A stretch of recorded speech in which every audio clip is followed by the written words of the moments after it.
卫星曝光中国新型无人作战舰艇，这种无人舰艇有何特点？为何中美在无人舰艇方面走了不同的模式？中美两种模式又有何区别？据美国海军联合会网站报道，近日根据美国卫星拍摄到的画面，中国海军在北部沿海的一个秘密军事码头部署了几艘特殊的舰艇。根据军事专家的分析，这些舰艇应该是解放军尚未对外公开的大型无人水面舰艇，部署在码头是为了接受测试。据获悉，这是一种此前并未公开过的新型无人舰，但从外观来判断，这种无人舰与中船重工在2019年下水的 JARI USV 多用途无人作战艇十分相似。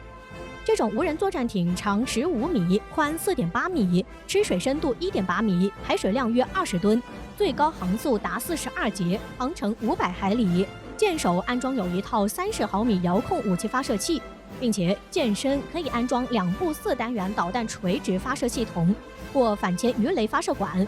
可执行反潜、反舰、防空、巡逻等任务，可谓麻雀虽小，五脏俱全，因此也被称为迷你宙斯盾舰。而此次曝光的新型无人舰艇在体型上要更大，长度达到20米外，与 JARI USV 差别不大。可以判断，这种舰艇大概率是 JARI USV 后续型号，执行的任务也差不多。至于新型无人作战舰增加了什么新功能，目前也没有公开的消息。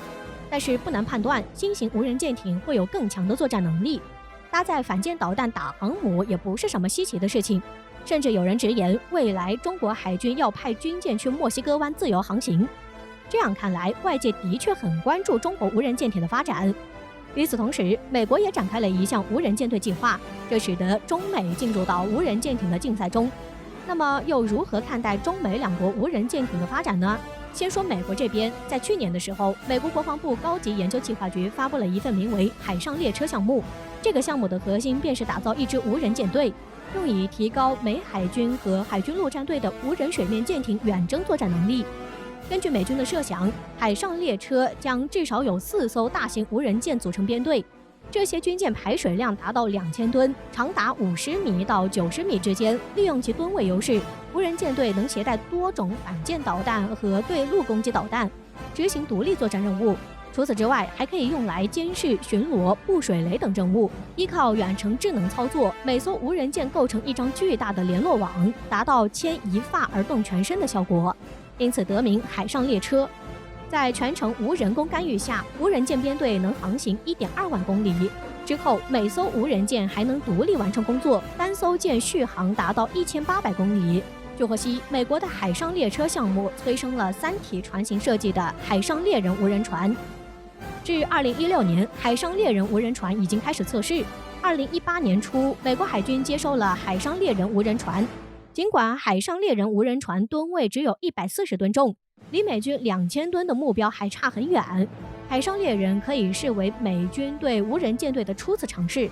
美国国防部希望能在2030年进入原型舰试航阶段，并且美军表示，这种利用无人舰艇参与的全新海战方式将成为颠覆世界海战史的事件。2021年9月8号，美国海军宣布成立第59特遣队，这支部队将作为美国海军首支将有人与无人系统和人工智能相结合的作战部队，这也预示着无人舰队的编制开端。参考海上列车计划，不难发现，美军之所以要大力发展无人舰队，是需要开发出一套独立于现有美国海军体系的舰队。因为无人舰队不仅能配合海军作战，也能单独完成任务。有分析认为，海上列车项目的提出是美国海军启动的一项自救措施，因为美国海军如今的发展明显有些走偏了。在冷战结束后，由于不需要与苏联进行军事竞争，美国开始进行军事改革，以期望砍掉冗余的军费，并且将海军朝着低成本、高机动、对陆攻击的方向发展。也就在这一段时期，美军立项了滨海战斗舰等项目。然而，错估了强国海军的崛起，很自大地认为没有任何国家能在制海权上动摇美军。然而，随着中国这样的新兴国家开始大力发展海军，并且在第一岛链内建立反介入区域拒止能力，美国海军猛然发现，在中国近年夺取制海权不是一件容易事儿，更别说对中国采取对陆攻击了。由于中国的存在，美军已经把滨海战斗舰视为失败的项目。接下来，美军必须得考虑如何应对这样的情况了。而海上列车项目就如同救火队长般被请出来了。以往中国的军事发展被认为是摸着美国过河，如今中国也在发展无人舰艇，还是在学美国吗？实际上，两国已经走了一条不同的路。对于中国来说，情况与美国完全不同，因为中国海军发展在当前并未遇到瓶颈。相反，中国未来的航母、驱逐舰等都具备很强的发展属性。可以预见的将来，中国海军会将重心放在打造更强大的航母编队上，而不是无人舰队。既然如此，如今中国又为何积极研发无人舰艇呢？首先，军事无人化已经成为全球军事发展的一大趋势。从如今无人机活跃在战场上的表现就能看得出来。对于中国而言，无人化装备与人工智能都具备优势，因此中国未来海军的发展方向向无人化发展也很正常。但是，这个无人化方向并不是指像美军一样打造无人舰队，而是用于发展能装置无人机与无人舰艇的航母，以及两栖攻击舰等。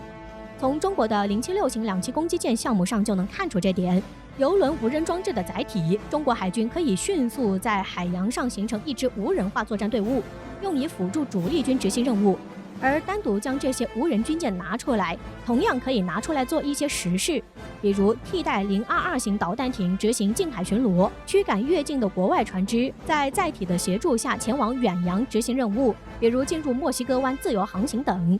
从这样的角度来看，中国其实并不需要1000吨级的无人军舰，数十上百吨的无人舰就足够用了。可以预见，即使如今中美两国都在大力发展无人舰，但两国的发展模式却是截然不同的。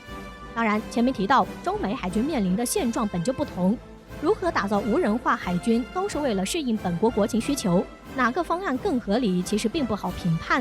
但是有一个显而易见的事儿，那就是两种模式哪种面临的风险更大，还是可以分析的。有分析人士指出，无人军舰最大的缺点就是容易受到干扰。无人军舰要执行作战任务，必须依靠远程信号与作战总部相联系。如果距离足够远，还得依靠天基卫星作为中介。用常识来判断就能知道，无人设备信号离信号源越近，越不容易受到干扰，反之亦然。在这种情况下，打造一支远洋无人舰队，全靠远程操作，必然会面临极大的风险。而且在战争环境下，无人舰队肯定要冲在最前沿，甚至要离对手的暗防也是最近的。在敌近我远的情况下，谁更容易操控无人舰队的信号也是一目了然。如果对手有强大的电子干扰手段，可能都不用浪费一发炮弹就能让整个无人舰队瘫痪了。